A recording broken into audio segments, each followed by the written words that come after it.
इस वीडियो में बात करेंगे अटरेंस के बारे में कि अटरेंस क्या चीज़ होती है। अटरेंस एक बहुत ही इंटरेस्टिंग सा कंसेप्ट है। अटरेंस भी आप समझ लें कि is a part of sentence, यानी कि कोई भी सिंगल फ्रेज है, कोई सिंगल वर्ड है, इवन कि कोई सिंगल साउंड है, वो भी अटरेंस हो सकता है। क्योंकि आप बोल रहे हैं ना, तो बोलना, कुछ भी बोलना जो है वो अटरेंस हो सकता है। और क्या यहाँ पे लिखा हुआ है, an utterance is a use by particular speaker on a particular occasion of a piece of a language. यानी ये एक लैंग्वेज का एक पीस है जो कि कोई भी स्पीकर किसी भी जगह पर बोल सकता है।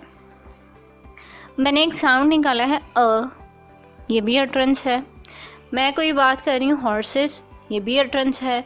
इसके अलावा मैंने कहा मियाँ, ये भी अटरेंस है, क्योंकि ये एक साउंड बता रहा है ना, ओनोमेटोपिक वर्ड है जो कि कैट का साउंड बता रहा है।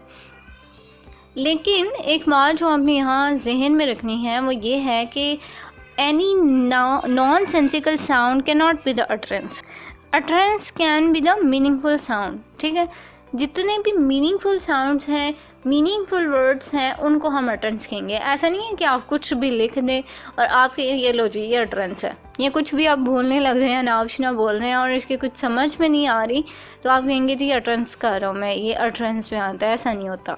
हाँ, ऐसा है कि आपने कुछ वर्ड्स लिखे हैं और बाद में कोई उनका मीनिंग भी कन्वे हो रहा है, या आपने खुद से मीनिंग जनरेट कर लिया है, या आपने कोई कोड बना लिया है उसका, फिर आप कह सकते हैं कि जब उसका मीनिंग निकलने आ जाएगा ना, मीनिंग कन्वे होने लग जाएगा, तब आप कह सकते हैं कि ये अटरेंस है।